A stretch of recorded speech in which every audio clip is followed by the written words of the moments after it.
ndërtues janë toleru me shtu kate, me shtu metra katror jashtë lejeve të ndërtimit. Buxheti i Kosovës ka hup shumë miliona euro, të cilat ndërtuesit i kanë marrë në kontot e veta dhe nuk i kanë paguar në buxhet. Një pronë e cila nuk është e regjistruar në kadastër është pronë pa vlerë juridikisht, po e quajmë kështu.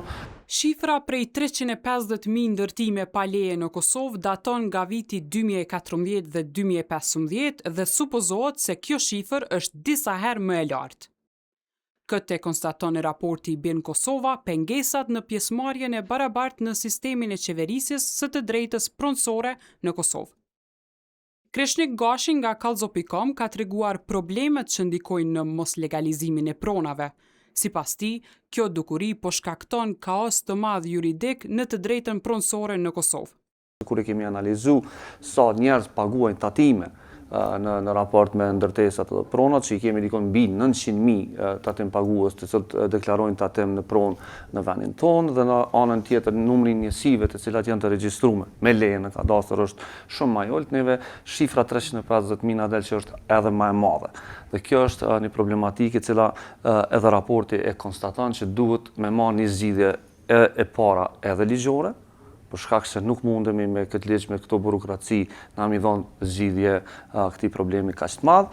Edhe e dyta është duke kriju një pasojë shumë të madhe ekonomike në raport me qytetarët e vendit tonë, për shkak se një pronë e cila nuk është e regjistruar në kadastër është pronë pa vlerë juridikisht, po e quajmë kështu, nuk mundet me u shit, nuk mundet me u ble, nuk mundet me u lënë hipotekë, nuk mundet me u trashëgu dhe shumë probleme tjera.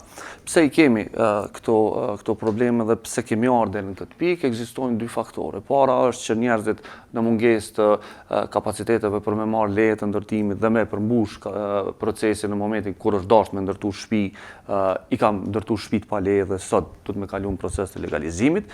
E dyta, njerëzit të cilët kanë jetuar në familje të mëdha dhe të cilët shtëpit i kanë ndërtu në pronat e gjyshërve, gjysheve të vet ose në pronat e paradhësve të vet, e kanë problem me legalizu ato për shkak se në rast se nuk është toka në emër në tij, thjesht nuk mundesh me përmbyll procedurën. Po problemi këtu në tavolinë që kemi është me banesat kolektive, me ndërtimet e larta, të cilat edhe pse kanë pas leje të ndërtimit disa prej tyre, nuk e kanë përmbush procesin e pranimit teknik dhe si rrjedhoi kanë kalu pastaj në procesin e legalizimit dhe tash këto objekte të banimit kanë probleme për me u legalizu.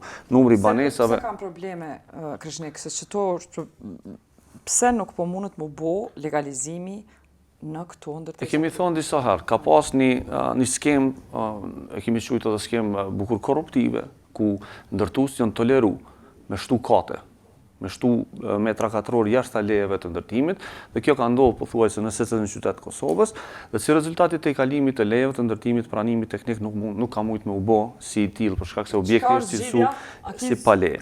Në ndërkohë ligji ju ka dhënë mundësinë këtyre njerëzve që këto ndërtesa tash, banesa 10 kaçe, 12 kaçe, mund konsideru si ndërtime pa leje, edhe pse leja ka qenë aty, dhe me kalu tash në procesin e legalizimit.